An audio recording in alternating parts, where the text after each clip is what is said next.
Hello everybody, right now I'm in Hong Kong and I'm on the 19th floor of my particular hotel room. Don't have much of a view because of this building right here. Frequently I'm in a room that's higher than this, and you can see over the top of it and see all the skyline of Hong Kong.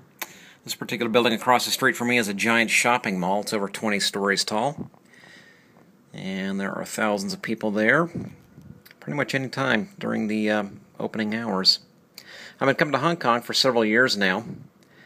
I fly airplanes in and out here very frequently as a professional pilot, but before that I used to take ships in and out of port here. It's a very big trade city, and a lot of the world's cargo comes through here in Hong Kong. Tonight what I want to take a second to talk to you about is oil tankers, and ships specifically, and what happens when oil tankers run aground, and something that we can do to minimize the amount of damage that takes place when oil tankers run aground.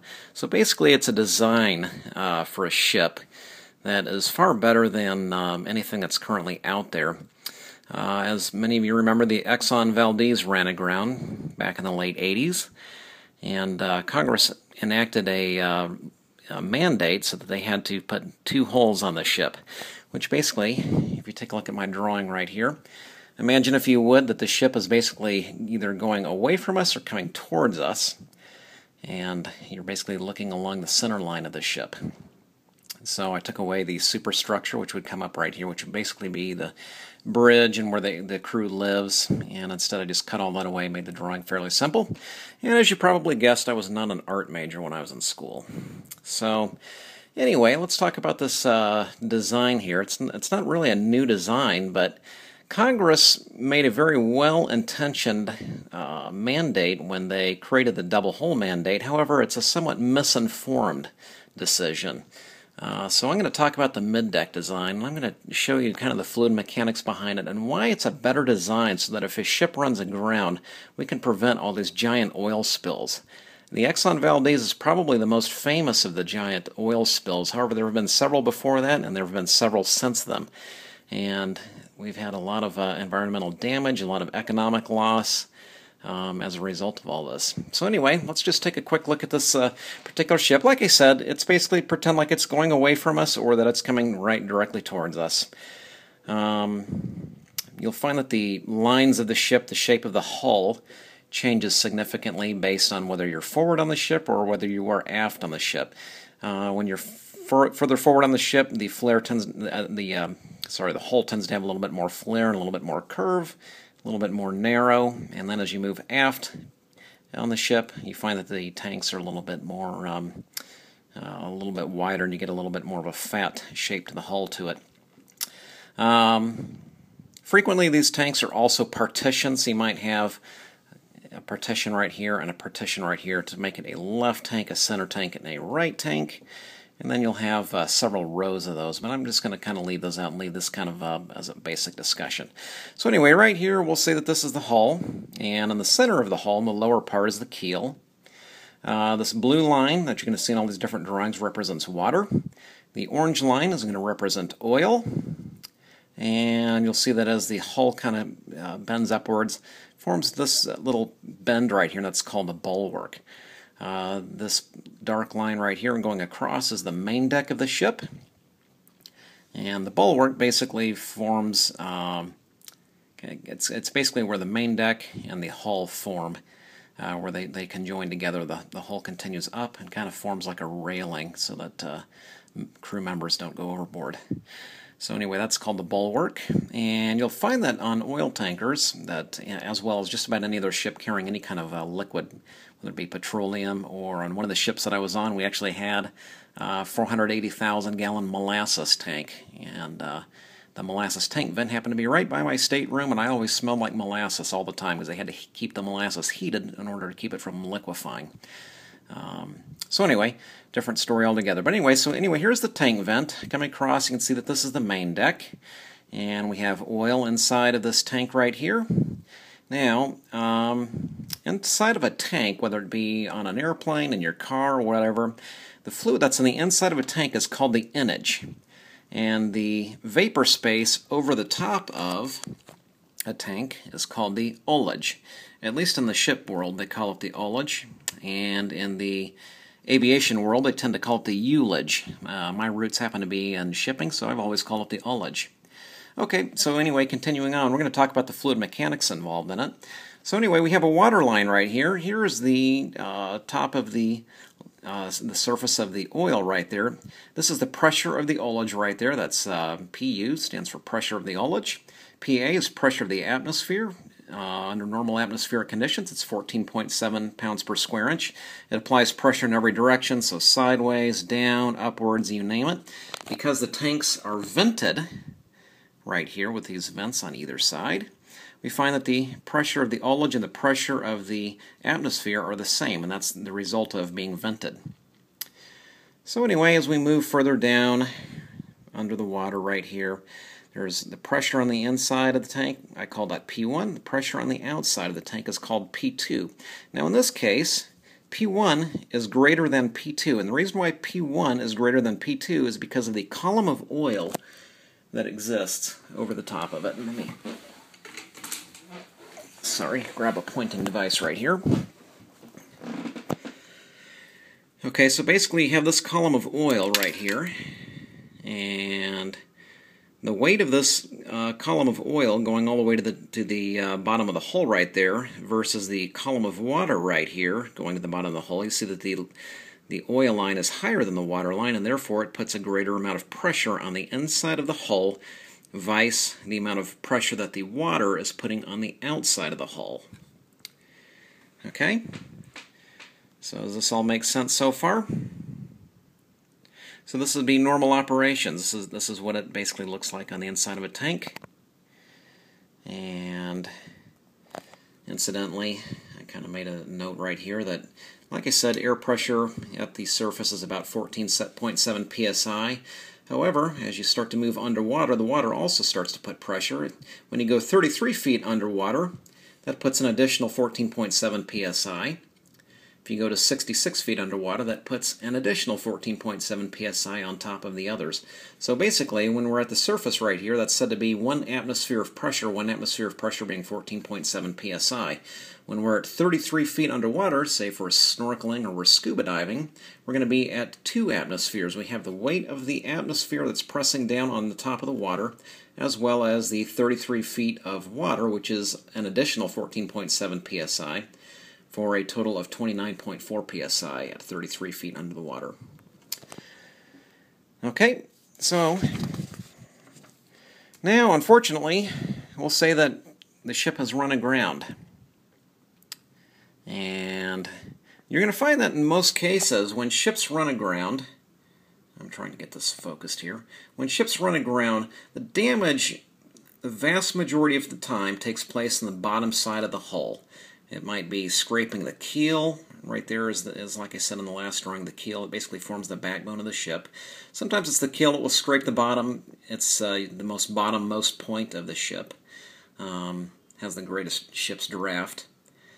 Or it can be anywhere these surfaces that's on the bottom side. You'll occasionally find scraping damage. It takes place along the side of the hull. But for the most part, most of the damage is restricted to the bottom of the tank. There are times when you'll run into a rock and it might put a big gaping hole in the side of the ship's hull. And when that happens, there's not much you can do about it. The oil's all going to drain out, and even this particular design we're going to talk about won't stop that. However, on the previous drawing, you saw that the oil line was way up here. And because the pressure on the inside of the bottom of the hull was greater than the water pressure on the outside of the hull, that allowed the oil to escape until it's right at about the same height as the water line. So basically it causes this big rush of oil to come out of the hull of the ship. And you'll find that when it comes up to oil and it comes up to water, that if there were water on the inside, you'd find that the line of the water would be exactly equal to the line of the oil. However, oil is less dense than water, so you can actually find that the oil line is slightly higher than the outlying water line, kind of as I've drawn here. So before hull penetration, pressure 1, which is the pressure on the inside of the hull, was greater than pressure 2. After hull penetration, they're going to equalize each other. So you've allowed this escape, and because the two fluid systems have access to one another, the natural thing is for the pressure to equalize. In order for that pressure to equalize, that means the oil had to run completely out of the hull and into the outlying water. And to kind of explain on this side, the slight difference in the surface height is due to the oil enage's lower density relative to the outlying water.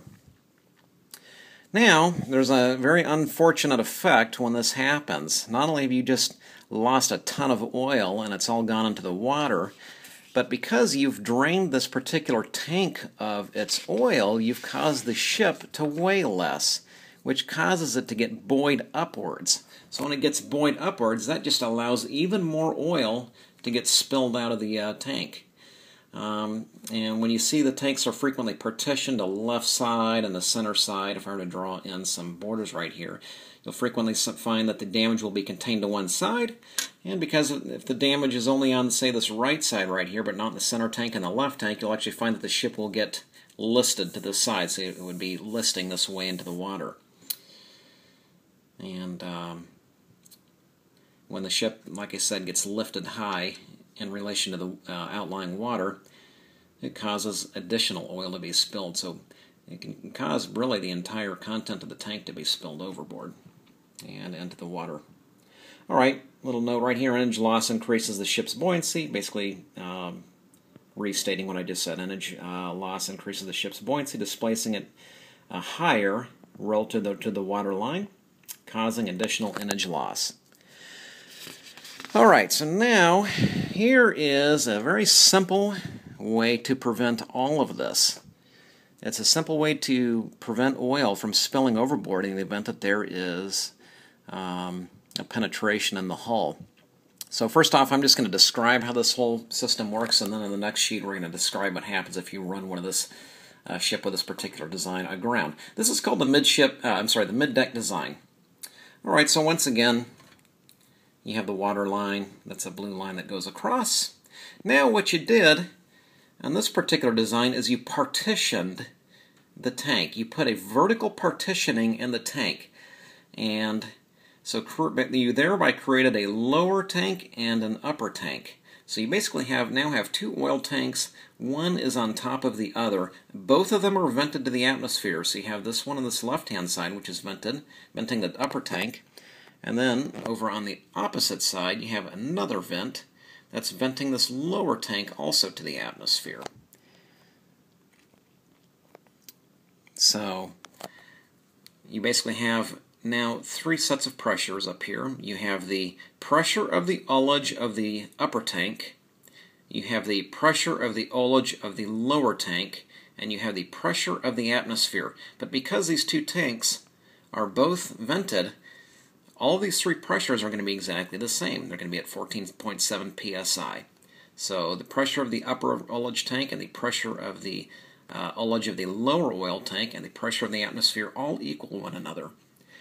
And you have this mid-deck right here, which partitions the upper tank from the lower tank.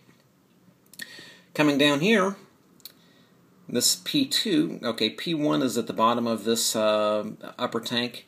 P2 is the pressure of the bottom of this lower tank, and P3 is the pressure on the bottom of the hull below the lower tank, so basically at the bottom of the ship. Now, taking a look at these two pressures right here, remember when we look back to sheet number 1 that I just previously described, let me dig this one back out. When we took a look at sheet number 1, we found that the pressure on the outside of the tank was less than the pressure on the inside of the tank. So P1 in this case is greater than P2, and that's because this column of oil goes quite a bit higher up vertically than the column of water, than the pressure of water. So this is going to cause higher pressure on the inside of the tank than pressure that's on the outside of the tank. Look at what happens here. It's just the opposite. The pressure on the outside of the tank, because we have this it's further underwater, so you have this additional pressure on the outside, is higher than the column of oil that's putting pressure on the bottom of the tank. So consequently, the pressure on the outside of the tank is greater than the pressure on the inside of the tank. Now I'm going to go basically scan down, take a look at my note, and I'm basically restating it. It's because the ship's draft, okay, just to throw a term, the draft of the ship is the depth of the ship underwater. So if you take a look at the farthest point of the ship down is always the keel. You take a look at the keel, which is basically right here, and it's this distance that the keel is underwater. So because the ship's draft is greater than the lower tank's innage fluid height, that causes the pressure on the outside of the tank to be greater than the pressure on the inside of the tank. This is normal operations, and we're in a mid-deck design. The ship is perfectly intact and has not yet run aground. Next sheet is what happens when you've run aground. So this one's going to take a few minutes to explain. The upper tank basically remains completely intact. It's going to, and I failed to draw the oil line in this, but you're going to see that the oil line is going to be exactly where it is, and the reason why is because nothing penetrated the upper tank. All of the damage was constrained to the lower tank. Okay, now remember how we just said before that the pressure of the water on the outside of the tank was greater than the pressure on the inside of the tank that the oil was applying to the bottom of the hull, because the water is bottom of the hull is farther underwater than the tank, than the height of the oil column, applying pressure to the top of the bottom of the hull.